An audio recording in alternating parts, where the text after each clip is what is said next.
Happy Thursday, everybody. It's the big thing. We got a lot to talk about, man. There's a lot of stuff happening today in the news. And, man, there's probably even more stuff, but, whatever. We're going to talk about Megan. We all saw it, myself, Roxy, and Brett, so we'll get into that. The craziest thing, as you saw in the title, is TheFlash has been screening. We've heard how good it was. There are people behind the scenes comparing this thing to The Dark Knight. I don't know about that, but that's what people are saying. So we're going to talk about that. Speaking of test screenings, Blue Beetle is getting some test screenings. We'll talk about that. Invincible Season 2 is going to get an update by Amazon. Disney, by no big surprise here, is the box office champs of 2022. House of the Dragon had some drama. There's an update on Jeremy Renner and Bautista is confirming he is done playing Drax. Now, all of those subjects are on the table. Now, the question is, are myself, Roxy, and Brett going to get to it? Because Roxy's also got her big TV segment that we're going to get into as well. I caught up on some shows. I caught up on some movies. I've caught up on a bunch of things, and we'll talk about that also. But if you didn't already know, this show is available on podcast form, and I hope that you would absolutely go and check that out. It is. The audio form is on both Spotify and on Apple Podcasts. So you can go there, check it out. It helps out the show tremendously. Also trying to help out the show, patreon.com/thebigthingshow. So make sure you check that out. We got a lot of updates that we put up there for sure for the entire month for 2023. Speaking of merch, now I'm speaking of merch. Sith Council shows some class. The Top Gun guy? The Top Gun guy. It's a flirt and flouse, capes and cows, a big thing. All of that. And Roxy Schreier will be happy to know that I was just informed by TeePublic that I can make a new order for the cast and order her, finally, the big thing sweatshirt she's wanted for about 3 months. Other than that, we got a lot. I mean, that's a lot. That is a lot. And I hope that you guys are going to enjoy it. I hope you're going to have some laughs. Let's get into it. It's a big thing. Let's do it. Oh, perfect.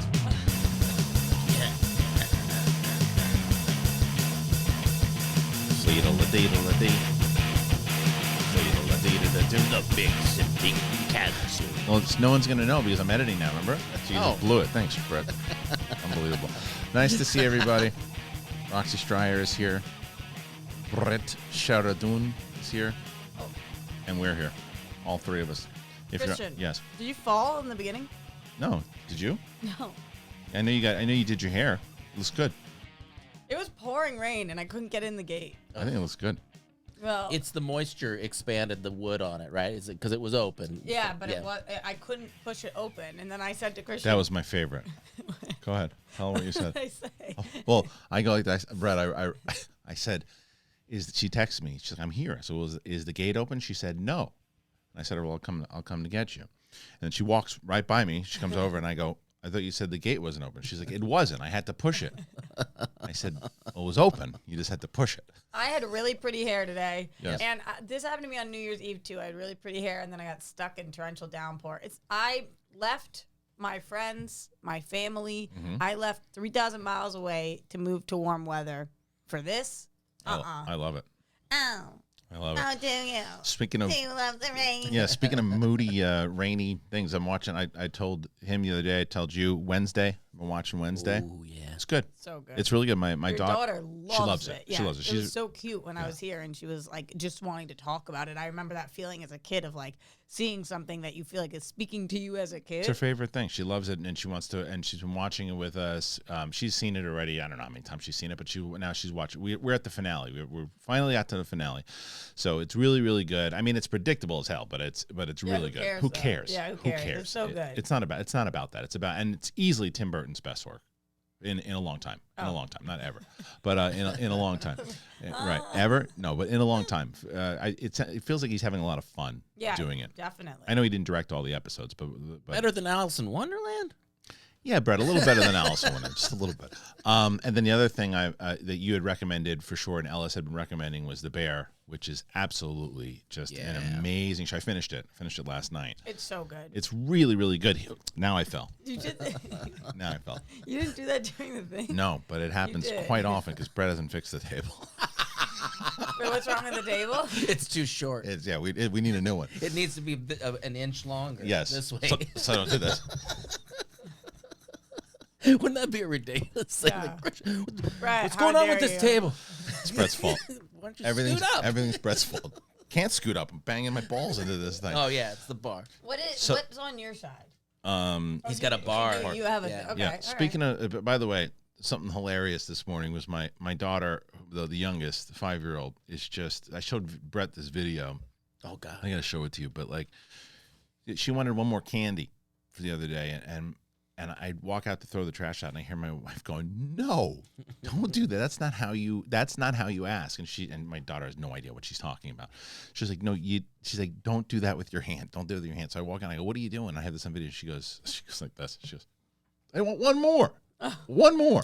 And I'm like, "No, you can't do that." And she's like, she's going, and I'm like, "No, She has no idea. no idea She's what she's putting doing." it on her face. Yeah, right. She And I go at one point, I go, "That's you can't do that. It's not." And she's like, straight up Silvio Dante. Right. And then this morning, she's putting dolls, and she was doing a tea party with her dolls, and she goes with the Barbie dolls, and she's getting them all dressed. She's like, "I need to get them all dressed." And she's like, "Ken needs pants." She goes, "Ken needs pants." I go, "That's kind of his thing. He doesn't let him show up without any pants." She's like, "No, everyone will see his penis." And I go, "It doesn't." I go, "They built him that he doesn't have one." She's like, "I don't know." She's looking at it. She's like, "I see something." The bulge. I'm like, "Oh no." But anyway, so that's what we did in the household this morning. How are you guys? Cool. All right. Who's that? You guys ask us? These peeps. Yeah. Oh, you weren't asking us. Nah. I know you guys did last People at night though. We saw Megan. We can talk about that now. Tour de force. Go ahead, Brett. Give your thoughts. Give your thoughts. Why are you so off screen? Go You know ahead. what he said right after? You know what it was? Because I think you originally had me on the Roxy one. You know, when we were flipping back and forth. Look at that. Oh, perfect. It's just my head is huge. This is what Brett said. You know what you said when you were walking down the aisle? Yeah. I smell an Oscar. I was like, I woke up and I forgot I had seen something last night. Yeah, it stuck with me that little. It was Roxy said something I think that we all agree with. When I was talking to her, it's definitely you can have fun with this movie. It's entertaining. Yeah. It's, in my opinion, just a bad movie. I did not think it was a bad movie. I think it's a fun movie. Yeah, but I said that. I literally led with it's a fun movie. Yeah, but I don't think it's a bad movie. Okay, fine. I said I don't think it's a bad movie. I think it's a fun movie. You said I said that. They said it was a fun movie. Yeah, but I'm You saying said it's a fun movie and not a bad movie. No, that's not what you said. You said I don't think it's a bad movie. I think it's a fun movie. That's what I said. I don't think it's a bad movie. Period. I think it's a fun movie. Period. So I do. So maybe maybe. I don't think it's a bad movie, but I do think it's a fun movie. No, but you do think it's a bad That's what movie. Forget it. Go ahead. Give your thoughts. I think that it is a good movie. Is it fun? Yeah, it's a fun movie. Anytime I call any movie fun, people are like, "Oh, so it sucks." Yeah. So I'm just clarifying that. So you think it's good and fun? Yeah, I think it's good and fun. Good and fun. Okay. And fun. It's good, healthy fun. I thought actually there was a couple really poignant moments in the movie. Okay. Where I was like, "Oh," and then it was funny. Like the audience was fucking laughing. It was hilarious, and that was the thing. It's that Brett and I walked out. We're like, was it supposed to be funny? I think so. I think it was. I think there's some parts of it, like there's some funny stuff, and I think that's the part that worked for me. Was it's the on the nose. They know how ridiculous it is at times. Yeah. So the whole time. Yeah, and that's why, like I said, I never, and we even said it in our out of the theater reaction, I never felt like, oh my God, why am I watching? So sometimes with the tropes inside of horror movies, I'm like, oh, this is the same shit over and over. This was different. And if you don't know what the movie is, it's essentially this AI doll, which is scary in general. If you look at all this stuff, there are interviews on, like, I think it was, what the hell was it? Was it 60 Minutes or whatever it was? And they were interviewing like the first kind of AI doll, which reminded me of this shit. Oh yeah, the woman but her head was like clear. And it's like, this is the kind of shit. I will put you in my human zoo or something like that. Something like that. But she's got these answers, and like he's like, do you have you don't have real emotions? Yes, I do. Like, and it reminded me of that. So I thought the premise of it was pretty interesting. And there were moments, as you said, I think that with loss and things of that nature, and the way that they played it in, I thought the little girl was really good. Allison Williams was good as well. It's just once it got into, well, this is a horror movie, so we need to get into the horror tropes. That's when it really lost me, because the motivation for this doll makes no sense. I'm so not with you on that. Okay. I felt like everything she did, I was like, get it, Dolly. not farting. Okay. What did you Estelle, think? Megan. Did you get that she had motivation for some of these kills? Don't One. tell them. I said what? Some of I'm Some not of these gonna. kills, she knows they're gonna kill people. Yeah. Oh yeah. No. She kills people. One kill, yes, 100%, but also, not completely necessary. Right. The rest of them, no. Let me ask you guys a question. Yes. What do the two of you disagree on most? That organizing stuff is hiding stuff. Yes. Fact. You always hide my shit. I got a box over there that's labeled cords, power cords, something. Everything's labeled. Christian's like, where the fuck is this? You should have seen what happened the other day. Because I was looking, I needed these. My wife is on this kick now. She wanted to go through all these old photos because we haven't printed anything out. And I know exactly where they are in one of those drives over there. So I needed the cord, and I was like, okay, it's been hooked up to this thing forever, and then this thing's gone now. And so he moved it because it should have been. It's more organized. But I'm like, where is this freaking cord? I found one of them like hidden wherever it was, and then that back corner was in shambles. And I said, it's going to look like a tornado. Well, you were expecting the worst when you got in. Oh, yeah. Well, when I saw you, when I was FaceTiming with you, it was just like, and the biggest thing that bugged me the most was he put something on top of this, like, acrylic record player, which mine at home, people are always put stuff, I'm like, don't put things on the record player! Yeah. So there you go. Old married couple. Yeah, so Oh, yeah. you're asking. I asked because I find that you guys, I don't know whether it's because you're of a similar age and like you guys have the same sense of humor and the same set like on movies. I don't know I always can expect you guys to have the same opinion on it. I would, Just one piece of candy. Just one. Go ahead. What are you saying? I don't think that's completely true. I mean, there have been, we disagree on a lot of Like what? movies. Yeah. Like, She's talking Daddy's sense Home. of humor. Oh, yeah, Daddy's Home is terrible. But you know it's terrible. You just like it. Yeah. Yeah. Oh, That's different. okay. So you don't disagree. Well, he likes that I movie. love and it. I love And some you terrible love things. Megan, and you think it's bad. I brought this up to people. We grew up watching 80s films. Yeah. 80s films, if you go back, they're all horrible. Oh, well, I don't. You can't say, look, we disagree there. Holy Yeah, shit! we disagree there. I just Back to watched- the Future is horrible. Come Not on, man. I mean, but it's Empire Strikes Back is horrible. Not, oh, come on. I'm talking You about said 80s. You're talking about 80 trope movies.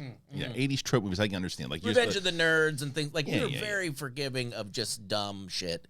I feel like 16 Candles, all that stuff. If you go back, it was we romanticize it, but they're not great movies. My wife's ears just perked. That's her favorite movie. 16 Candles? She loves 16. Oh, she loves it. when a girl gets raped. In what? 16 Candles? No, I think he hands off his drunk girlfriend to one of the guys. Is that 16 Candles? I know there was. When he steals her panties or whatever, Are you he shows thinking them all about the- Revenge of the Nerds? Yeah. I think No, that's there's a very not rapey thing, but it's And 16 Candles, yeah, I know what you're talking about, but the way you just described it it was very different. and also so rude to Yeah. Sadie. What? so what? Rude to Sadie. Just loves it when the girl gets fucked with, yo. Yeah. Like, But what? We're off track. What about Okay. what about the Asian character in 16 Candles? How do you feel about that? That would fly today. Yeah. While we're off track, Yes. I rewatched, this is in the 80s, but Dude, Where's My Car? Yeah. The other day. Have you guys seen that movie? Not in recently. A long time? It's like 22 years ago. That It's the movie. worst movie I ever saw. Nah, come on. No, The Christian- worst movie Christian, you ever I'm not saw. trying to be a dickhead because I never rip on movies. You know, I tend Yeah. to like things. I haven't watched that movie since I was a kid, and I thought the movie was hysterical. It came out in 2000, so I was fucking 9 years old. Yeah. That's funny. It is bad. Like, so offensive. And, like... I'm sure. I mean, that's only 22 years ago. And awful. Yeah. Like, makes no fucking sense. Is straight up, like... it's the worst. Well, I wish we It's could the go into worst. spoilers so I could really get into like the stuff that didn't make sense. And what I will say is this: Dude, Where's My Car? no, this movie, that Megan, Allison Williams, who I like a lot. She is a great actress. She's in this. I think she does a good job. And she's essentially the aunt who has to help out with the kid, and she's this tech genius, and she creates Megan. Right? She is to blame for every single thing that happens in this movie. Yeah, but everything. she's the best character arc. But she's not likable. The character, she's likable because it's Allison Williams. But there's nothing. What?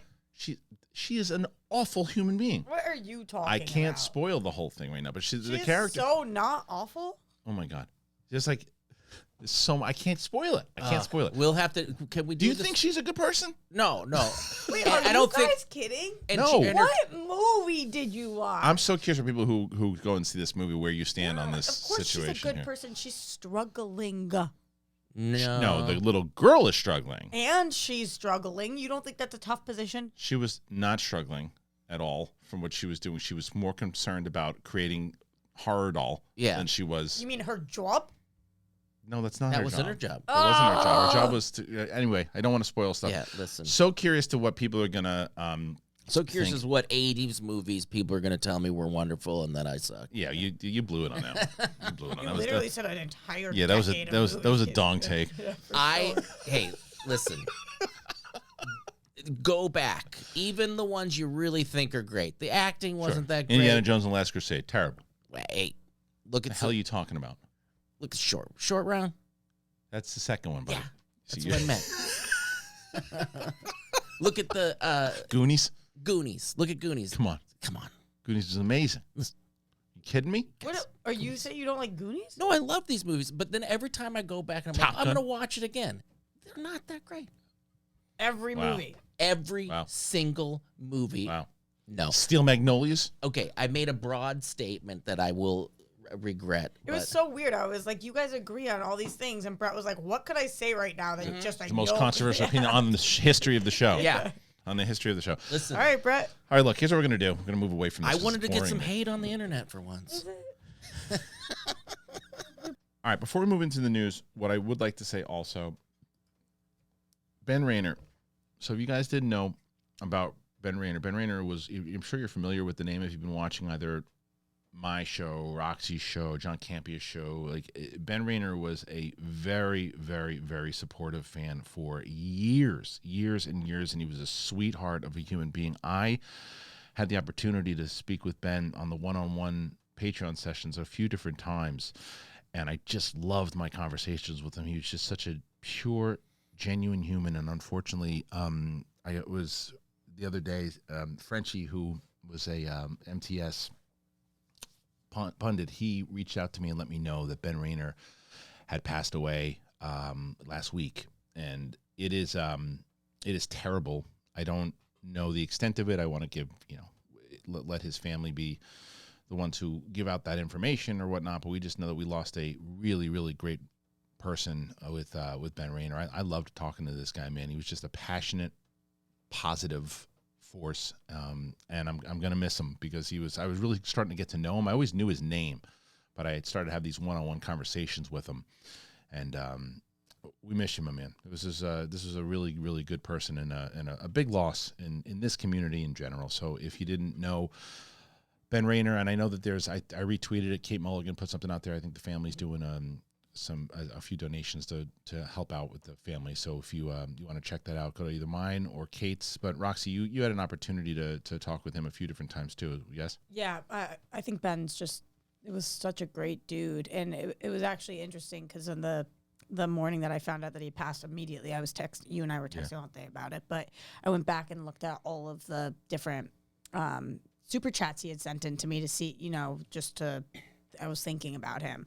And it was always like about everybody else with him. Like there's another member of the community who's really sick right now, and he was like sending thoughts and prayers for that person, or like checking in on me, or it was just always, I hope everybody else is okay. I hope everybody else is okay. And then he was in my stream the day before, and then when I found out about this, it was just so fucked up. I can't believe this planet sometimes. What a really beautiful human being. I think that there's he was co-hosting a show with Ryan Payne. I think that he's throwing on the 13th a tribute show about Ben that they're doing on YouTube. So be on the lookout for that too, with a lot of like moments from him and things like that. Yeah, and Brett, I know that you and Kate did a whole big thing on your stream for Ben as well, and he was always in there talking as well. Yeah, he was every time, and then it was the sweetest thing. Like he'd be like, "Oh, sorry, I'm late, guys," in the chat, and it's just like the kindest person, one of the good ones. Like everything was positive and didn't criticize anybody about anything, and it doesn't make sense. It's one of those things that you just go like, no, not him. Come on. Yeah. Well, love to Ben Renner. We missed you, pal, and to his family as well. So I want to try to name some kind of segment or something after him. He was the best. So maybe like a Let It Rain type thing that we can do. Maybe something. Maybe we'll do when we do fan questions or something too. We can call it the Let It Rain. I don't know. We'll figure it out. But again, rest in peace, my brother. All right, no real easy transition out of that, so we are going to get to the news segment. And what we've been doing on the show lately, if you saw in the Dan and Roca episode, and you loved the TV part of that, right? Really, really thank you for inviting me on that. You're welcome. So we did that, and then we did Capes and Cowls, and then Brett and I we implemented this new structure where we have the stories of the day, we list them out. I'll bring up one. Then I'll throw it to Roxy or throw it to Brett, and they can pick one that they want to talk about, and we'll get into it. So I want to start with this one, man. I got to start with TheFlash. This is so interesting to me. There's a report coming out right now. Studio insiders are reportedly comparing this movie to Christopher Nolan's The Dark Knight. Now, I've been talking about this movie. I'm excited about this movie. I don't know. This could be a bunch of rhetoric. But this is what they're saying on Comic Book Movie. There's a lot of positive buzz surrounding the Flash movie heading to theaters, and it comes out this summer, with studio insiders already comparing the Scarlet Speedster's first big screen solo outing to The Dark Knight. While the Flash no longer looks set to have the same level of importance to the DCU as it once did under the previous regime, many fans remain excited about the film. After all, it's going to be a multiverse adventure that brings Michael Keaton back as Batman and introduces Sasha Calle as Supergirl. Variety recently shared a preview of this year's big screen offerings, revealing that studio insiders haven't been this excited for Warner Bros. Superhero movies since the Dark Knight movies. Sounds promising. However, the trade goes on to point out that almost everything about The Flash suggests it will be a massive summer sensation, but emphasize the almost. Pointing to Ezra Miller's recent issues, it's pointed out that their past behavior is all some people know about them. A terrible place to start for a studio that needs to sell its star as an aspirational superhero. It's previously been reported The Flash has received overwhelmingly positive responses at test screenings, but the odds are still stacked against this one. With DC's new leadership preparing a reboot on top of the controversy surrounding Miller, it's explained that Warner Brothers now has a precarious, high-wire promotional campaign ahead of it to get audiences to stop paying attention to its star's past and focus instead on the movie that they're leading. Throw in the fact that plans for The Flash to set the stage for movies like Batman Beyond and Crisis on Infinite Earths have likely been scrapped by DC Studio, and selling the Scarlet Speedster's first solo movie set to be easier said than done. Many fans have rolled their eyes over the fact that this adventure will feature two versions of The Flash, both of whom look set to be idiots. What does that mean? I see the in that trailer. Batman returning to action after retiring is interesting though, and we know Supergirl won't be at full power when we meet her here. Okay. Let's see. What's the idiot part mean? I'll tell you in a sec. So, do you remember when the trailer itself came out for Fandom like 2 years ago? Yes. So at the very end of it, when Ezra Miller is front and center, he's got two other Flashes with him, and it's two other Barry Allens. It seems like, and they both. I don't remember this. Yeah, and they said something stupid. They just look kind of dopey. Okay. Like one of them was he went that away. Yeah, right. Like something along those lines. I don't know. So. Either way, though, there's a lot inside of this. We've talked about this story many times over. We've talked about the fact that we've all heard how good it was. We've heard from multiple people. You've heard, I've heard that it's good. But we all have also talked about the situation that Ezra Miller has been in consistently, not just with one particular thing, with many circumstances, and how Warner Brothers is going to move past it. And we've also said this, and I think you and I especially stand by this. This movie has to be at least something they think they can profit on because of all of those issues. They didn't scrap it. They kept pushing it back into a place that for the best range to get profitability, right? Like with pushing it into June in the middle of summer, that means they have enough confidence in it that they're going, no, we can't scrap this. What do you think on all this? Well, number one, Ezra Miller is currently on trial facing 26 years in prison. We don't think that they're going to get it. Nah. However, this is like, I think we're dealing with actually something unprecedented right now, which is what the fuck are you guys going to do with your press tour here? Right. I mean, you obviously can't put this person on a carpet. You can't do a junket. Because that's all people are going to ask about. I mean, because how are you going to dictate that they can't? Right. Like, how are you going to say to And all what the are they gonna hosts, say? What are they going to say? Right. So, and they don't trust. Obviously, Warner Brothers does not trust Ezra Miller because, wouldn't. of course. So, even if people didn't ask them about it, I think that they still. There's going to be zero promotion for this movie involving Ezra Miller, I think, which other than like commercials and very planned out bits, that's an issue. I don't think the odds are stacked against this movie, though, because I think the majority of the country, not just this country, the majority of the world, doesn't give a flying fuck if Ezra Miller is a bad or good person. Just want to say, but you know what it means. It means that this guy's going to be doing most of the interviews. Yeah, sure. I'm back. I'm back a little bit. Whatever. Michael Keaton will be doing a lot of interviews. Do you Tons think? of them. Yes. Do you think that they're just gonna do interviews, just not with Ezra, or do you think they're not gonna have any carpets, junkets? No, they'll do junkets, and Okay. they're gonna push with Michael Keaton as they should. They're gonna pay him a little bit more to do even more promotion, and I think they're gonna roll Ezra Miller out on a Silence of the Lamb trolley with the face thing. And just It's not a bad Have idea. them- they are. I have Starting to even show up. Bullshit. bullshit.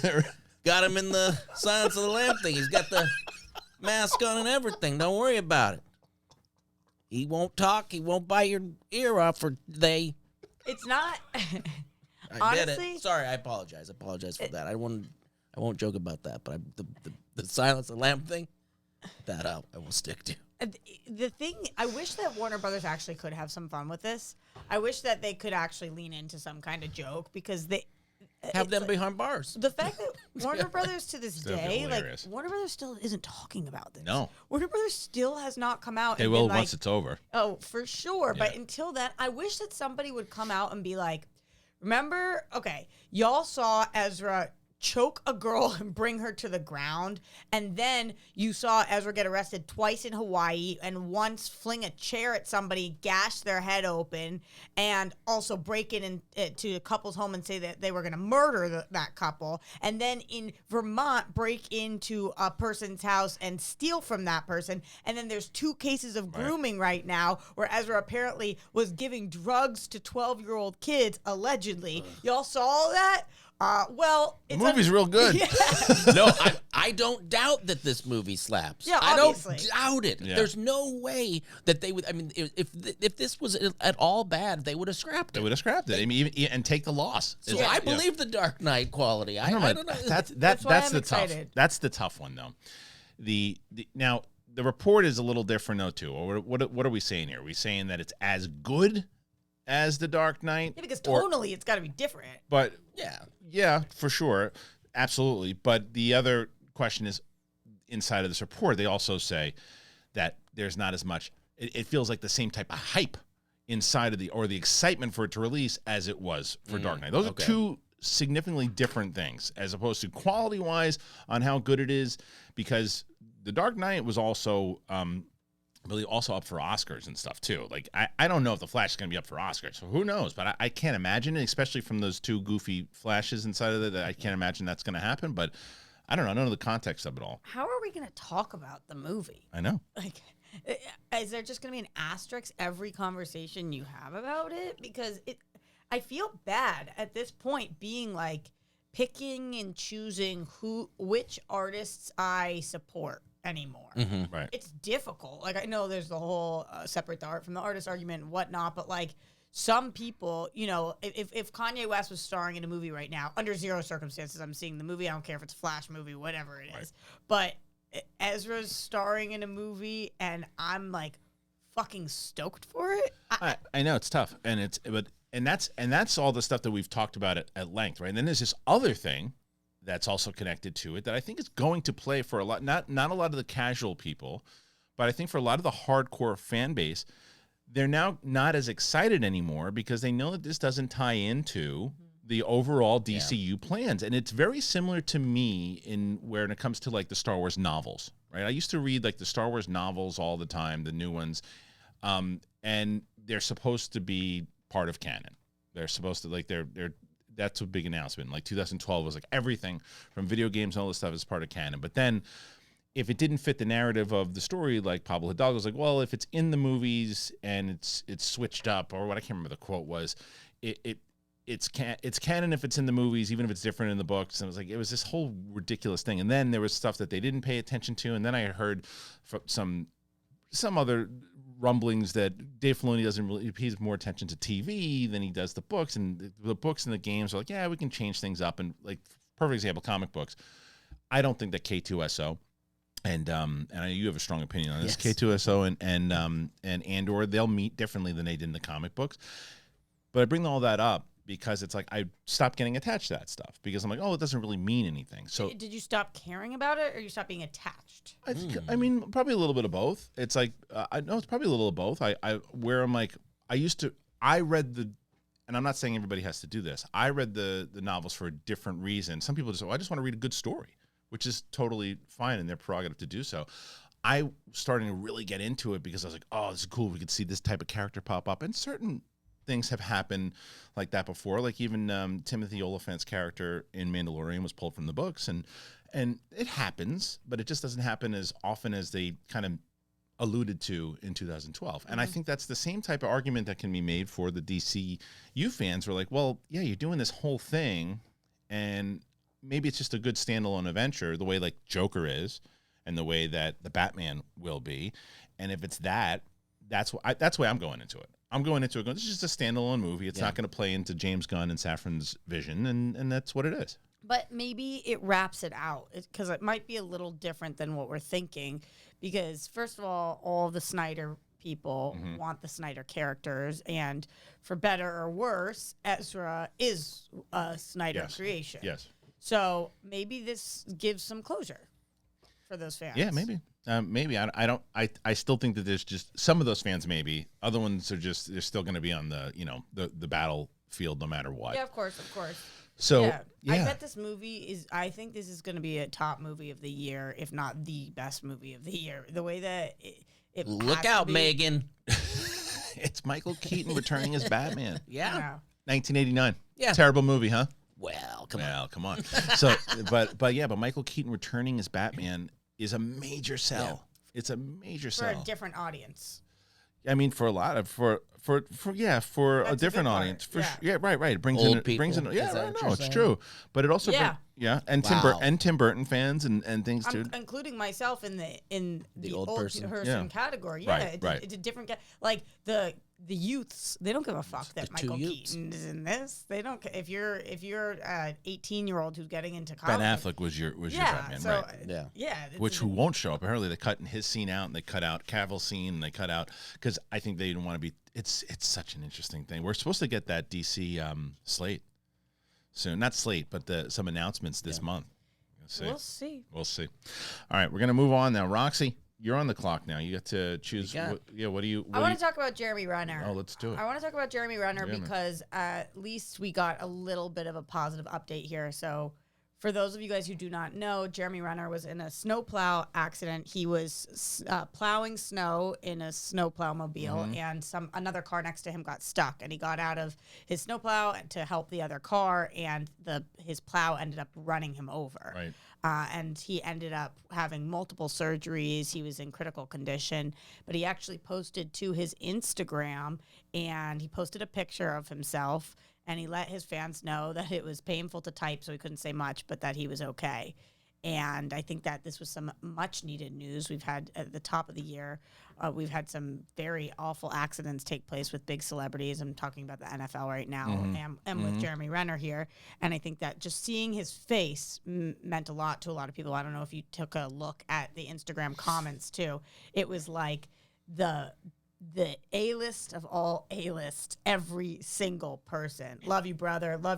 You're my brother. Hope you're good, brother. Talk to you again soon, brother. Like, so everybody was sending so much love to him. It was just Hulk Hogan over and over again. Come on, brother. Yeah, but that's awesome, though. I'm glad that people were doing that. It's Taika and cool. Chris Pratt and Chris Hemsworth, like all of them. That's great. Yeah, I mean, look, when you heard, and I agree with you, it just felt like we were getting, like, already story after story about people getting hurt or people are in hospital or just we just talked about like Ben, and it's like oh man, this is terrible, and And then Jeremy Renner, you're like, wow, because I think he's not even 45, 40, I don't even know. And he's a superhero, you know? Right, like, right. You just think, and the way that he was trying to help somebody else and then ends up, and I don't know what happened, whether he didn't put it in park or whether it was because it was slippery or what, but like, just what a freak accident. Crazy accident. And yeah, because I remember as I was reading it, I'm like, okay, what are the updates? And then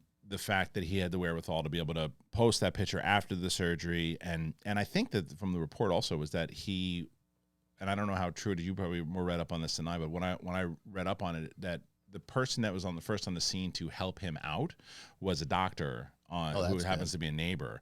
And they said that had it not been, he probably would have, who knows, he would have made it, but then they were able to fly him out and he's, yeah. But well, good. The mayor showed up too. Yeah. Yeah, I think also because his chest was something with his chest and his legs too. So it's like you're totally out of commission. Yeah. You need help. Yeah, and he's doing that. He's in that show right now. The Mayor of Kingston, is that what it is? Mm-hmm. He's in that show, and obviously I don't know. Season 2, I think, starting soon. They filmed it already? Yeah, I think. Okay. Yeah, I'm pretty sure. Okay. Well, I don't know whether this delays it or whether they're mid-production, but I think that they had I think it was in the can. Well, I'm glad he's okay, and I'm glad that the surgery was successful anyway. But yeah, I mean, who knows? This is gonna be a long recovery. Who knows what this ends up looking like? Yeah. But alive is the base. At the base level, yes, he's alive. He's alive, and I think that and I heard your stream yesterday when you talking about it, and like, your livelihood as far as worrying because he's an actor and all these things too. The difference with, like, say, an actor and like an athlete, right? And not all the time, the actor has a better probability even with healing on a big injury. Maybe not as far as an action star goes, but being able to pivot this being kind able of to career, pivot. of course. As opposed to the athlete who is like, that's it. You can't play anymore. Gosh, that story is so fucking sad. It's crazy. And again, you brought up in your live stream, you were trying to think about like a situation where that had happened in the NBA. There was Hank Gathers. Oh. Yeah. I thought you were going to talk about the Celtics player. Isn't that's who it was, wasn't it? Wasn't it Celtics? Wasn't it Hank Gathers? No, I was thinking about what is his name? There's a Celtics player who was playing pickup ball. What's his name? He was playing pickup and he died. He had cardiac arrest while playing in the off season. He was playing a game of pickup. Oh, jeez. Okay. Well, it was Hank Gathers was what team? I thought he was. What team was he on? I swear, I thought it was. Was it college? Yeah, maybe it was college. But I always remember the Hank Gathers story which was similar. He had a heart condition. The same thing. It was an LMU home game. That's what it was. It was college. It wasn't. NBA. Yeah, and I was talking to my brother about it because my brother's a sports broadcaster, and we were going over things and like in soccer or during practices with heat stroke or whatever. But I don't think during a professional sports, a pro league sports game, somebody has had cardiac arrest and they've. Yeah. I don't think. Yeah, I always thought of Hank Gathers, but it was college. Anyway, the point is, just like holy shit, watching that footage was the scariest thing. It was super scary. But all right, well, look, we're gonna try to Brett. Now we're gonna put you on the clock right now. Right. You're gonna move on. What do you got? I'll take why all '80s movies are trash for 1,000. Perfect. There you go. Okay, I gotta see the list. We're gonna talk about. Bautista. Okay, Bautista. Yeah, so Bautista made some big moves here, man. Yeah. Now, there's been a lot of talk with Guardians 3 that this is going to be the end of it, and all the signs kind of lead to it. But, Brett, do you have in particular, what stood out to you about what Bautista said inside of this interview that we were about to talk to? Well, aside from being very daunting to get the makeup on and everything like that, it said something about just not wanting to do more serious roles. But there was something else that he mentioned about it wasn't always good or something there was in the quote there, and I wonder what that is. It wasn't all pleasant. Yeah, here's the quote itself is, "I'm so grateful for Drax. I love him, but there's a relief that it's over. It wasn't all pleasant. It was hard playing that role. The makeup process was beating me down, and I just don't know if I want Drax to be my legacy. It's a silly performance, and I want to do more dramatic stuff." So yeah, he was talking about a bunch of different things. I think he was talking about for Glass Onion. Someone brought it up. But that makes sense on a lot of different levels, and I'll tell you why. The Guardians 3 seems to going to be a closeout for a lot of people, where we have Zoe Saldana has hinted this is the end for her, and it seems like all of the Guardians cast were very, very loyal to James Gunn. You look, speaking of Bautista, do you remember? I think we covered this on Collider Live when all that stuff went down with James Gunn and Disney fired him. Batista's like, I'm not coming back unless he comes back. Yeah. So peace out. And I'm sure that this is similar but different, where they're like, okay, James Gunn probably talked, because they're very close. So James Gunn probably talked to him and said, listen, man, I got this other opportunity here. I'm out. And he's like, well, I'm out too. I don't need to do this anymore. I don't want to do this anymore. And he wants to do more dramatic stuff. He's always talked about, Bautista has always talked about his acting stuff and what he's wanted to do and watching what The Rock did and watch what these other actors did. And that's, I respect it and it makes sense. And he wants to move on from the character. I get it. He's really fucking good. He's been getting much better, I think that he is unlike The Rock, where I always am watching The Rock, and I think The Rock's amazing, but never have I seen The Rock in a single role where I forget that it's The Rock. Batista actually, like, I lose myself watching or lose him watching it sometimes. Like, I'm trying to think. There was one movie that I saw him in that I was like, whoa, what Blade the Runner? fuck was that? Oh my God, he's done so much. He was in Blade stuff. Runner. Maybe, and he has done more comedy stuff. He did Stuber. Did you see that? Yes, and he was that was a very underrated movie and an underrated performance. Yeah, it was a good movie. Yes, I liked it was. too. He's really, really good, and I want to see him do what he wants to do. And if he can't, then okay, then we see it and it's done. But like, if he's got those chops, he really has an opportunity here.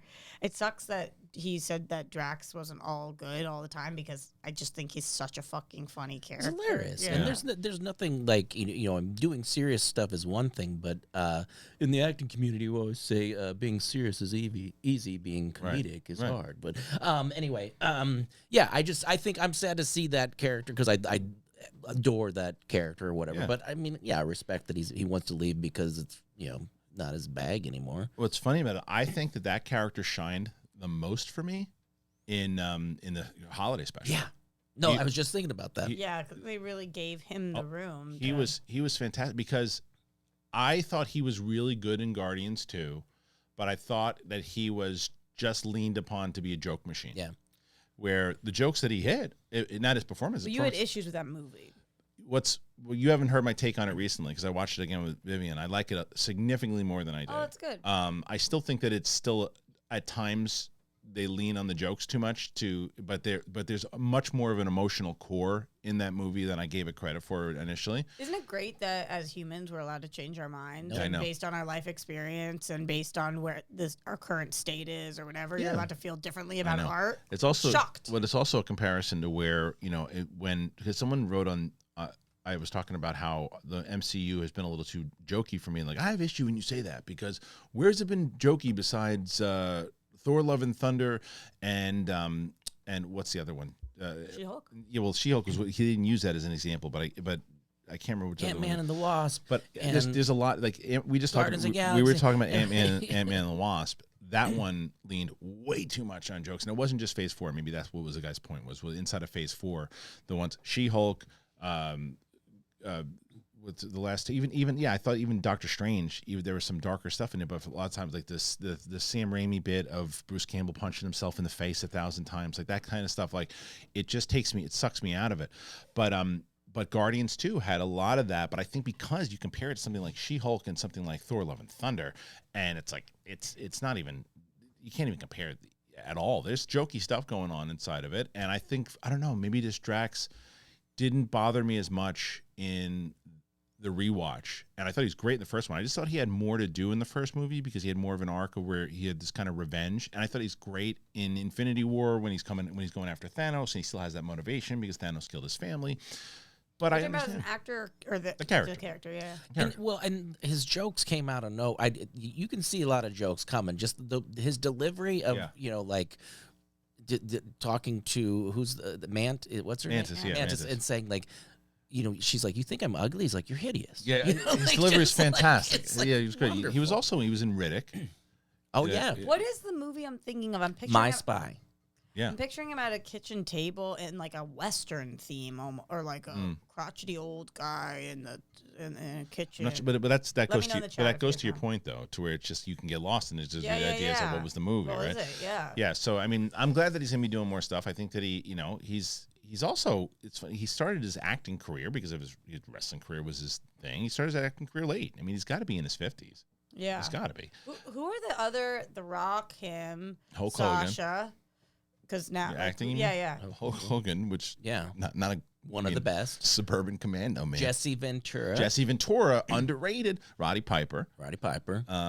The actors, but the ones who had the best careers, and The Rock is Captain number Lou one. Albano. Captain Lou Albano did store with the fucking rubber band. Yeah, but he was in the movie Wise Guys, and he was in the series Mario. He was in Mario. That's absolutely right. But no, The Rock is probably the Stone Cold has been in stuff. After The Rock, John Cena, Batista, right? John Cena. Yeah, John Cena. So where would you rank The Rock, out of the John Cena, and Batista? Batista are the big three, right? Those are the big three, I would think. And then women. Let's give. I mean, Sasha with her role, and she's got more of a chance now. Mercedes, she just had this. She announced that she's free agent now. She's going. They're rumoring that she's going to be going to AEW. Who knows where she's going to go? I want to see her come back. Good job. In Mandalorian. Yeah, she was fantastic in the Mandalorian. She did a good job. She didn't. I wonder if she's going to return. Because there's no mention of Costa Reeves coming back. She was really, really good, and it was her first real acting job. I think she's going to be. I think she has an opportunity. If I was her, I would explore that a little bit more, because Ronda Rousey tried to make the movie, and that's not. I guess she was MMA first before WWE, but what was the Ronda movie? She was in a bunch. She was in Expendables. She was in Fast and Furious. Those aren't what I'm thinking of. She just wasn't. And she was in Entourage. Oh, maybe that's what I'm thinking. She wasn't good. She not a good actress. She's not at for some reason Ronda's look, like she just looks like a fighter. She does. She's built like that. Sasha, like when you're watching her, you're not like, oh, she could be nothing but a fighter. You know? Well, if you look at the fight, look, Gina Carano. We know it, but she went from MMA to. But she never wrestled, right? She didn't wrestle, but I'm talking about like just the fighters in general. But you would go to wrestling. If you go to wrestling. Yeah, I mean, I'm trying to think who else. I mean, Triple H was in Blade 3, but like the big ones, the ones that stood out, I think for sure, are The Rock, Cena, and Batista. Those are the three that had like lucrative, like big careers, right? Like, but how you rank Rock's number one.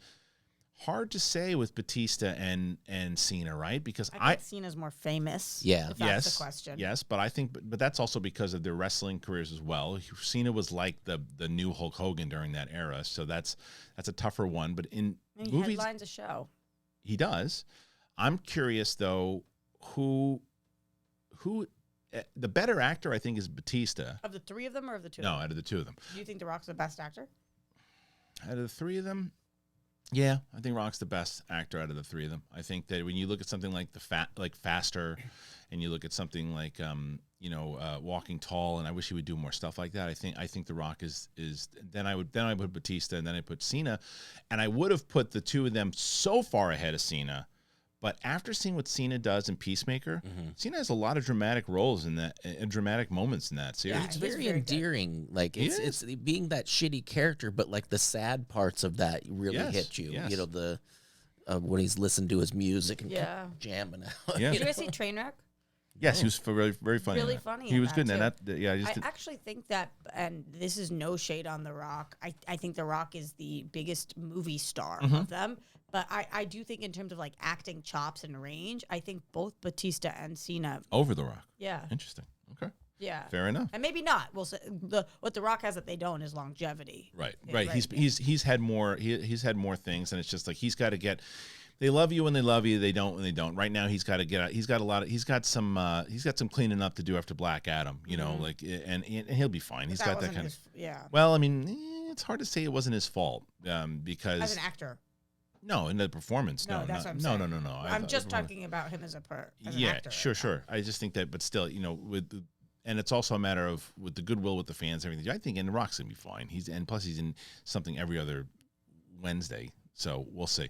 All right, before we move on, let's talk about our next partners, Athletic Greens. I take AG1 by Athletic Greens literally every day. I love it. I gave AG1 a try because I wanted better gut health. I wanted increased energy. I wanted immune system support. And I didn't like taking all those pills and vitamins. And I wanted a better supplement that tastes great. I take AG1 for me. I take it right before the coffee. I put it in the water bottle. I shake it up. It makes me feel good, and actually really helps sleep quality too. It's great. I know that I'm doing something good for my body, and I'm giving me the nutrition that I need. I love it. It's hard for me to keep up with a supplement routine all the time. It comes with different products. I just like I love AG1 because you put it in the bottle. You just take it once, and it tastes good. You go, this is green. It doesn't matter. It tastes good. It's easy to mix up too. Very easy. Some of these things they chalky and they like get all clumped. No, it's great. So, and why do you want to take a bunch of different things anyway? We can just mix 1 scoop of powder and water once, and that's it. And Brett's right. It's very easy. And it has an all-in-one formula and makes it easy for me to cover my nutritional basis every day. And it's packed with 75 vitamins, minerals, and whole food sourced ingredients of the highest quality that gives me major benefits like gut and mood support. It's awesome. Now, the AG1 is delivered to me every month, so it's been super easy to make it a daily habit. You can do it. Just go and check it out. And I love hearing from people who said they've tried it and they love it and they want to continue to use it. So if you're looking for an easy way to take supplements, Athletic Greens is giving you a free 1-year supply of vitamin D and 5 free travel bags with your first purchase. Now go to athleticgreens.com/bigthing. athleticgreens.com/bigthing. Check it out. All right, so that's Athletic Greens. Once again, you help out the show tremendously when you guys, first of all, you should help out yourself. And as I said, Athletic Greens, we've had them for a very long time. Let me know when you get them, when you try them. Try our code for sure, but people are always asking how you support the show. There you go. Let's get to another story, and I want to go now, and I'm going to bring up this one here. I want to bring up another story that we talked about as far as the test screenings go, and that's Blue Beetle, man. Now, Blue Beetle is one, same type of situation. Where the hell does it land when it comes to the DCU? We don't know. But there are early test screenings now for Blue Beetle, and that is the Sholometa Dueña-led DC film that comes out in August. And this is, again, from Comic Book Movie, and they say that 2022 had a good start for the DCU to get back on its feet again, but 2023 has us hoping for a DC to become an unstoppable machine that just throws out amazing quality. The hope is being faithfully put into the hands of one of their many upcoming films, and Blue Beetle arrives on August 18th of this year. Just recently, a test screening occurred for the film in front of a lucky audience, and just like for the Flash movie, it received high praise for what it had to offer. There have been some early test screenings and reactions say that this movie is super entertaining and features some really great hand-to-hand combat. So they said it could be like a Spider-Man movie of sorts. It has a young, lighthearted hero that has gifted powers from some weird bug-like cause and learns the hardships and nobility of what it truly means to stand up and become a hero. Like the Flash movie, this film will host another test screening again sometime on a future date with more added to it. If what was shown at their first test screening was considered to be pretty good so far, we have no doubt that it can get better from here. All right, so a lot to be said about this. This was one of my most anticipated. And before we get into that, I just realized something I wanted to say that I completely goofed on. I did a top 10 anticipated movie list. Oh, and I completely forgot. People kept saying it inside of my comments. They're like, Dune was your number one movie of 2021. You didn't put Dune 2? No. For some reason. It happens. Sometimes you just fucking mess up. I thought it was coming out in 2024 for some reason. I don't know why. And then I was like, the second I saw it, I'm like, oh, you asshole. I'm like, it's probably my, I think it's my number 2. I would put it, I was like, it's my top 3. It's my number 2. I would go, my top 3 were, or my top 2 definitely inside my list were Indiana Jones and Creed. I would put Indiana Jones still at number 1, and then Dune at number 2. Dune 2 is my number 2. So for everybody asking, how come I didn't put it on there? It's because I forgot. That is my number 2. Now, Blue Beetle was my number 10, so that would probably just drop it down just a little bit. But I'm still highly anticipated in this movie.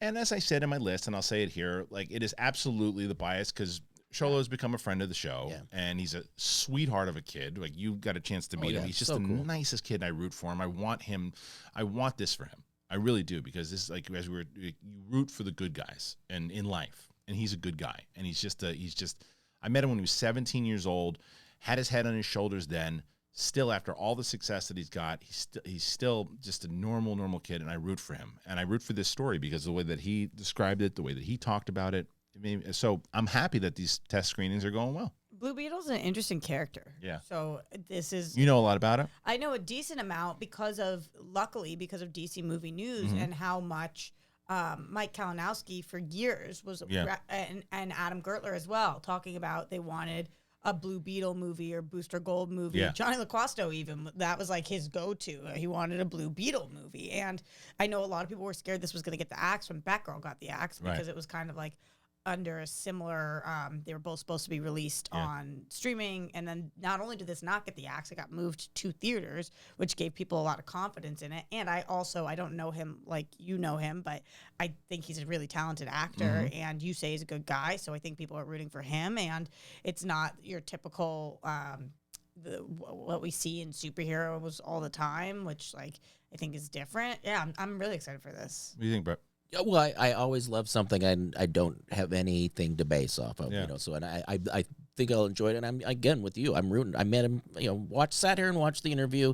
He shook my hand, you know, and we were kind of sitting there talking, and just you could tell please give this kid a big career because he's just he's talking about like he still has to mow the lawn and like, you know, for his mom's kept him grounded. Yeah, even back in like when he was 17, he would come and talk about his mom just being like, no, I don't care. I don't care if you're the biggest movie star in the world. Exactly. You got to do your thing. You got to pick your sister up from school. You got to do, and I just love that about him, and he's always been like that.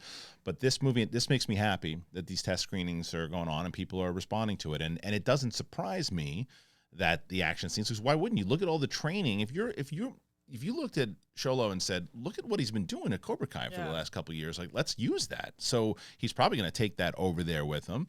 I'm so curious. I don't think he could leave it if he wanted to. No, of course not. Yeah. Of course not. So that's great. I'm very happy to hear that. And it looks like that movie, it comes out in August. So can't tell you how excited I am for that one. So big year for DC. Big. It's crucial too.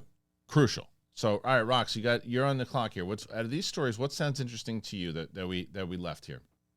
My TV time. We'll do that very soon. That'll be the next one after this. Okay. Tell me about House of the Dragon. I knew you were going to ask that one. All right, so there's some House of the Dragon behind the scenes drama. If you knew, then why did you ask me? Because I just wanted to see how well I knew you, and I know you. Oh. All right. So do you have any? My sources say. That's right. Do you know anything about this at all? No, I don't. Okay, let's go. Let's tell. I'm going to talk to you. Give me the tea. I'm about to. Yeah, you know something that I love about you that's underrated. What? You're a little bit of a gossip. Like, no, I am. Not in a, you're very trustworthy in terms of like, I'm like, don't tell anybody this, and you won't. But like, you and I love the tea. Of course. Like, and but I like the if it's something like this that's out there, I'll talk about it. But when it comes to anything inside, I say, hey, have you heard this? Because I don't like to spread rumors. I don't like to Yeah, but you're interested. Of course. Yeah, I love it. And this is a big one. All right. Further details have now emerged regarding Miguel Sapochnik's abrupt departure from HBO Game of Thrones prequel series House of the Dragon. Now, Sapochnik helped create the series, executive produce, and served as the co-showrunner on the first of the series. With his exit announced around the time the show premiered. At the time, the reason wasn't apparent, but Sapochnik was a regular helmer of multiple major episodes of Thrones and had spent 3 years working on Dragon. Puck News via IndieWire reports that Sapochnik departed Dragon. What's wrong? I think it's Sapochnik. Sapochnik? Well, thank you. Like Thank you for. I've read but that. I'm not actually sure. I think you're adding an N somewhere. All right, Sapochnik. I think we'll you're say saying that. Sapnochik, which whatever. Sapochnik. Yeah. Sapochnik. What is it? What do you say it is? Sapochnik. I'm going with that. Sapochnik departed Dragon following. Sapochnik. Yeah. I say something. Sapochnik.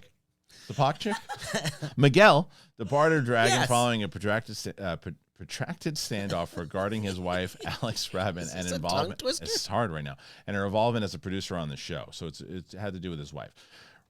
His wife was a credited producer on the first season, along with making appearances in a handful of episodes as Allison's lady-in-waiting Talia. However, when Miguel made the request to include her as a producer on the team for the second season, HBO is believed to have declined the request due to her inexperience. A mediator was brought in to resolve the spiraling situation, but it didn't work out, and Miguel stuck with his wife and left the show. foregoing a lot of money in the process. At the same time, he fired his reps at the WME agency and joined rival CAA with his wife. Ooh, His exit was accompanied by a first-look deal for future projects with HBO. House of the Dragon co-creator Ryan Condal now serves as the sole showrunner with the help of franchise author and co-creator George R.R. Martin. All right, Roxy, as thoughts? the two married men in this room, I want to know, what do you guys think? Is this kosher? I think he wanted to stay. She wanted him to leave, and they came to an agreement, and he left. Compromise. Yeah, they compromised, and he left. It's so hard to say because you don't know the actual situation of it. Plus, you don't know their relationship. So it's hard to say, like, if there's a time and why, right? Like, does he know? Because there's two sides of it. There's the husband that says, no, she's got the experience. She knows what they're just not doing it because of this. They think it's nepotism, and they think that she clearly knows what she's doing. And who cares if she doesn't have the experience? She's really good at what she does. That's part one. Part two is he goes, she's not very good, but I can't say that. So if I do, I'm sleeping on the couch. So I got to fight, and I got to fight for her. Now, I don't know what the situation was, and that's two of many situations. Yeah. But either way, I had heard, and I had even said this before because people were arguing with me. They were like, "Oh, he left. He left because he wanted to." I was like, "No chance he left because he wanted to." I said I had heard already that there was some rumblings behind the scenes that I didn't know this, but I knew that he was not happy and he wanted to leave. And I think that I'm curious how much it's going to affect it. Now everyone's saying that it's all Ryan and George R. R. Martin. As long as they have those guys, then they're going to be fine, and that very well might be the case. I thought that what Miguel did for the series, it also seemed like he had a lot of loyalty from the directors. Yeah. I'm with you. Yeah. I think that this might have a big impact on the show. Yeah. We know that the show isn't coming out until 2024. So they have time. They have time, for sure. However, I think he did, and it's so funny because you guys know I didn't care. The pilot was not my favorite of the episodes. I loved this series. Well, you don't know how to watch TV. Yeah, we all learned that I actually don't know how to watch. That's why you weren't asked on the show last week. Exactly. Truth hurts. Go ahead. You're unavailable. You always work. If it's not on Wednesday morning, I can't get you. That is so not true. Every time I ask you, you're never around. Go ahead. Go. You want to beef it up? We don't have much time. You want to beef it up? We have much time. I think that they'll be okay because they have time. However, I do think that when there's turnover like this, when somebody is good at their job, that's an issue. If I was this person's wife and I don't know the situation, and maybe she begged him to stay and he left anyway, but I don't think you let your husband leave this project. I would be like, right. Dear God, stay. Yeah, we don't know. Again, don't know we the don't dynamic. know what happened. And we also don't know, like, maybe it was a situation, to be fair to both of them, they're like, this is bullshit. Yeah, maybe. Like, fuck this. I don't want to be here anymore. Totally. Yeah. But sometimes I feel like our egos do get in the way. I don't know what happened, but sometimes egos get in the way. Yeah. You bite your nose to spite your face. And I have a feeling if this goes down as one of the biggest shows of all time. Then he walked away from a lot of money, for sure. And I hope that they can reconcile and maybe look, that happens before. Look at the James Gunn situation. For sure, but even like with television, the showrunner of Dexter left in season 4, and that was arguably one of the best seasons, but they made a crazy move in the end of season 4 for Dexter. And then he was gone, and then he came back for the last season. And then they had the worst finale of any show I've ever seen. The new one? No. Right. When he left. When he was gone. And during that time, right. And then they rebooted it. Very good. That was him. Mm-hmm. So I'm hoping that they could bring him back. But Community did that too, right? He left and maybe. He came back. I'm not sure. So. But all right, listen. So there's a couple stories we left on the table, but that's going to happen. It's we covered this how we wanted to, but we want to make sure that we can get to our favorite subject matter on Thursdays, and that is the TV section by Roxy. Roxy, you got some TV picks for us? I do. Let's start with this one. What do you got? All right. I knew I was going to talk about this because it's the talk of the town. It was #1 on Netflix for quite a bit of time, and I am 3 seasons deep into Emily in Paris, so it's worth mentioning. I don't think if you're a fan of this show, this might not be up your alley. If you're watching The Big Thing, if you like things that are like CW, Gossip Girl, 90210, then it might be more up your alley. This show people talk about it like it's great. The show is not great. it's fun. And it is like a raunchy, sexy, what? Go ahead, Brett. Great and fun thing again. You know you just did, right? Some things are bad and fun. Oh, okay. Some things are great and Okay, fun. okay. This show is like dramatic and doesn't always make perfect sense, and it's a love triangle, and kind of all the characters suck. It's like you guys all probably deserve each other, but I can't stop watching. I binged in one day. Wow. So it's like That one good? of those things that you. Oh, That fun. Yeah, that's fun. That's what I meant. All of my friends from home, from Yes. back east, are like, "Oh my God, did you see Emily in Paris?" Like that. Like It's that type of thing. Okay. All right. So Totally. that's on Netflix. Yeah, it's Netflix, and right. that's Lily Collins, Phil Collins girl. So So tell me about it. You love this. What okay, is this? so this doesn't even fit on my TV picks of the week, but I'm fudging it because it's on Netflix, so I'm calling it TV. You can find even that though on it's- TV. even though it's straight up a Yeah. movie. Stutz is I can't shut the fuck up about Stutz. This is the Jonah Hill interviewing his therapist Oh, yeah. movie. I have now watched it twice because I feel like this has the ability to change people's lives. Like, Why? Because they're talking about therapy in a Mm-hmm. way that they like have you do exercises, and I'm like doing those exercises that this man Phil Stutz has you do, and they're meaningful and interesting, and you could see how much it helped Jonah Hill. It also at some point they like they pull back the curtains and like strip everything away. Kristian, I think you're gonna and Brett too. Like, this is must watch for you guys. Yeah, I saw a snippet of it, and I was like, yeah, definitely got to check this out. It's must watch. Like I watched it, and apparently Robert Downey Jr. did a doc recently on his too. dad. Yeah, that Yeah. I have to watch. So maybe that will be on my list next week. But this is, if you have an hour and a half, this is what to do with it. Watch Stutz. It's Oops, great. that's not it. All right. So that is on Netflix Yeah. as well. Okay. Next one. You guys at home were telling me about Fleischman is in Trouble. I started it. You did? It started the day that it came out. But did you finish the first episode? I feel like we did. Do you know what the premise of the show is? Yes, I do. Okay, so He's a zipper between these two. He's He's a zipper. the zipper. Come on, that's good, Roxy. He looks like a zipper in that. Like, what is it? Absolutely looks like a zipper. That's fantastic. is. Zipper's in trouble. when I do look at Jesse Eisenberg, I see villain. Yeah, I Yeah. think that's one of the reasons that to no one's surprise, my wife wanted to bail on it, because she's like, I just don't buy him as like, yeah, I get it. He's in this relationship with Claire Danes and it didn't work out, but now he's like this, he's like this ladies' man. It's like, I don't know. Okay, but here is how they made him a ladies' man. He's rich and a doctor. Oh. Yeah. So okay, He's here's a the thing about 4, the show. but he's rich and a doctor. So he's a 10. So he's fuckable. Yeah. Right. I'm not saying me, but Yeah, some he people gets work rich, like sure. Yeah, like yeah. like you guys are shocked that a rich doctor gets laid. I mean, come on. Yeah. Come Right. on at the same time. So here's what I'll say. Thank you guys for recommending the show, because I was half an hour in and I was like, I don't fucking like this. I really fucking don't like this. They're like, Still. no, Oh, when, okay. when I was a Okay, half okay. hour in, I was Got like, it. they're like kind of like, I feel like they're like making a mockery of women. And Claire Danes in the first half hour, they're like, yeah, my ex-wife, she's such a fucking bitch. And everybody's like, she was a bitch. And it's like, he's faultless and whatever. And I was like, oh my God, this is so stupid. By the end of the first episode, you know the premise of the series, though. Yeah. And then I was like, ooh, interested. So, did we finish? Maybe I didn't finish it. So I was like, ooh, interested. And then I watched the second episode. I was like, ooh, liking this show. So I'm going to Okay. give you guys an update. I'll probably finish it by next week because Okay. you know how I go. Yeah. And I was like, okay, thank you. And it's FX, and I love FX. They've got good stuff. Yeah. And I'm They've telling got you, a lot of zippers. Yeah, and the bear for sure. All right, here about this one. You've talked about this one many times. So here's the deal. Thank you guys so much for supporting this segment. I love you guys. So many of you in the comments are like, I can't fucking believe you haven't mentioned blah, blah, blah. And I'm like, You bitch, have. what? I have. So I'm going to bring it up again because this show is worth re-mentioning. It is Mythic Quest. This is Apple TV.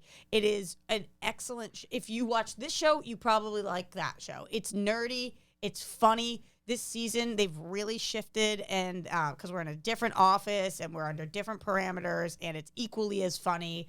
They bring in huge celebrities to be on the show. Joe Manganiello is one of the people that they brought in this season that's like cracking me the fuck up. And it's just it's straight up funny. Like, not funny where you're like Atlanta or Barry, where you're like, it's just comedy, but I'm not laughing. Mythic Quest is just a fucking comedy. It's a comedy. Like, you're laughing the whole time. It's great. So it's okay, and that's on Apple. Yep. All right. So the next one. The Circle. Oh, yeah. Let's go. You watch this one, Brett? I've watched one of, I don't know if it wasn't there a European version, or is this the European? Is this the one where they're all in the house? Am I thinking of something They're all in the different? circle? Nope. No, wrong. What is wrong this? show. They're- Well, we're gonna find out in a second. Don't interrupt her again. So they're not in a house. They're in a hotel. No, But they're all in their own rooms. They Yes, don't I've interact. seen They this. can't go in each other's rooms. Yeah. Okay, and they talk only digitally. And some of them are setups, like they're not who they're pitched. Catfish. Catfish. Yes. Okay. All right. So season 4. So it's very likely that you just saw a previous season. And the premise is that you're trying to win the circle by you like DM each other, you instant message with them, and you like put up different pictures, and some of them are really them and some of them are catfish, and at the end they vote, and the person who gets the most wins, and I think it's like $100,000 or maybe more. It's a very fun show if you like reality TV, but you're sick of dating reality TV. This is good reality competition TV, and it's interesting to see how they operate and how they speak with each other. This season, everybody is single too, or at least they're posing as single. So like, there's a lot of really cringy flirting, and like they'll just get right into it. You have like 5 lines to text somebody, so they'll be like, "What's up, sexy? You're hot," and it's like, "Oh my god!" But really, it's like a 90-year-old guy typing as a 25-year-old girl, and you're like, "Oh no, don't respond to that." Gross. Yeah, so it's fun. All right, so that's on Netflix? Yeah, that's on Netflix, and they haven't dropped the whole season yet. They've dropped. I like what they do with their reality shows. They drop 4 episodes, they wait a week. They drop 4 And that's episodes, the they wait a circle. week. Then they usually drop the finale. So they've dropped. It's first 2 sets. very interesting. It's a cool twist on that kind of a dating thing. Yeah. All right, last one. I'm surprised 1923 still hasn't been on your list. I talked about it. You did last week? I thought The you said you first didn't week get it. that it came out. Oh, okay, but you haven't watched it. Did you watch this third? I got to ask you this real quick. No, Did you I watch the watched third 2 episode? episodes. I haven't seen the third All right, episode. you need to watch the third. Okay, it's Because, yeah, where does the show go? Okay, I will watch it. I need to No, know. that was on the first week. Okay. And you had watched it too, and we talked Yeah, about yeah. it for 15 minutes. I'm all so caught up glad on it that one. meant I'm a not lot caught to up you. on this one yet, but go ahead. Okay, a lot of you guys in the comments as well. Why haven't you mentioned Tulsa King? I did, but Like it's been twice. a minute. Yeah, so I'm bringing it back. Tulsa King is really fucking got It's me. good. It's got me by the throat. In this most recent episode, I was like, ooh. I'm too behind. I'm shit. too behind. Yeah. The one from this week. It's okay. Good. Does he get a lighter in this episode? That's true. Oh, and you better not be saying about me. You seem guy over there talking about you. No, something happens at the end of this episode where I was like, wow, I'm actually really fucking invested in these characters. Okay, good. I am so obsessed with Stallone right now that it is crazy. Yeah, you're attracted to him.